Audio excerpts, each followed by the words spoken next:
In India, a truly ancient legend that predates the Hindu religion tells of a large island of unparalleled beauty that long ago lay in the center of a vast Central Asian sea just north of the modern-day Himalayas. A race of people, described in the legends as godlike and possessing strange powers, lived isolated on this island, uncommunicating with the outside world except through a number of deep tunnels which stretched out in all directions. These tunnels were each hundreds or thousands of miles long, burrowing underneath whole continents and even oceans. On this isolated island, society flourished at an extraordinary rate as science and the arts developed peacefully, never threatened by wars or epidemics. According to the legend, this civilization remained purposefully hidden to protect its wealth of knowledge from the calamities that habitually plagued their contemporaries in the outside world. However, a tremendous force was soon to befall the earth, and even this utopia was doomed to destruction if they stayed in their place. Whether it was a great flood or an invading force of epic proportions, the exact reason is not known, but the story tells that the people of the island escaped by moving their society into those tunnels and rebuilding their civilization entirely underground. No longer an island, it became a subterranean kingdom, leaving no trace on the surface but the entrances to their tunnels, most of which caved in over thousands of years. For the purposes of our investigation, this lost legendary empire is known as Agartha.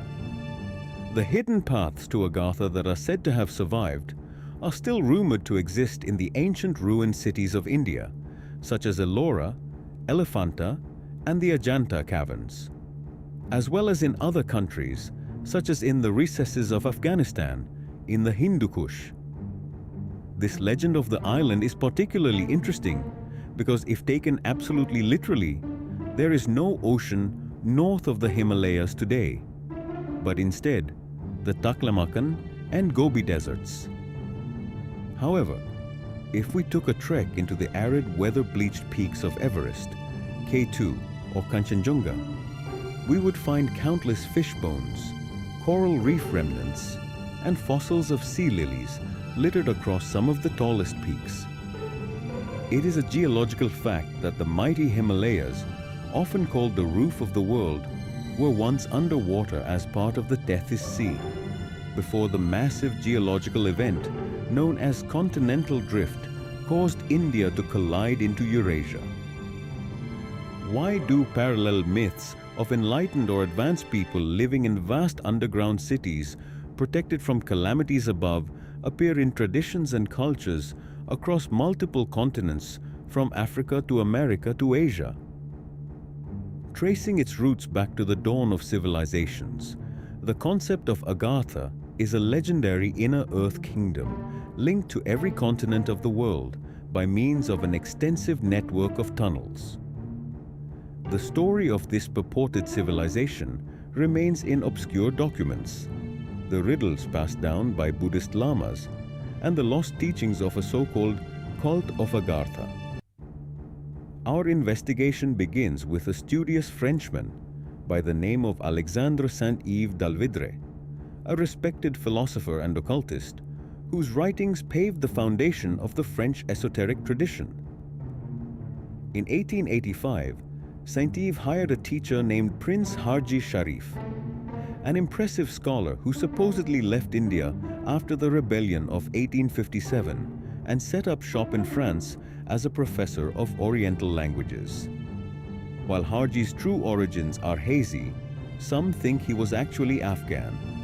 The surviving manuscripts of their lessons prove he was highly learned and likely claimed nobility. The mystery of Agartha was planted in the title of their very first lesson on June 8, 1885, where Harji signed himself as a teacher of the great Agarthian school.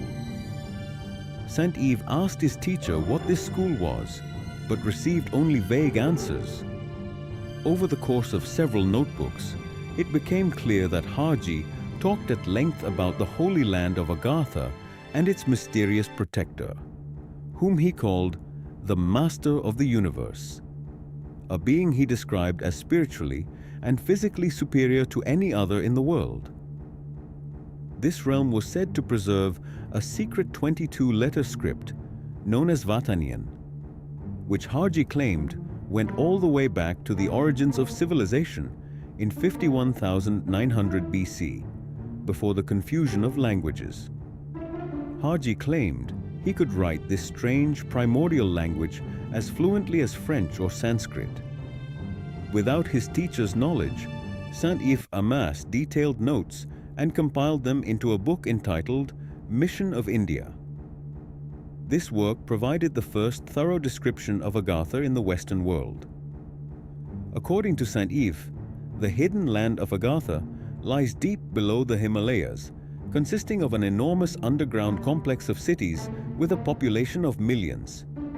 It is said to be ruled by a sovereign pontiff known as the Brahatma and his two colleagues, the Mahatma and the Mahanga.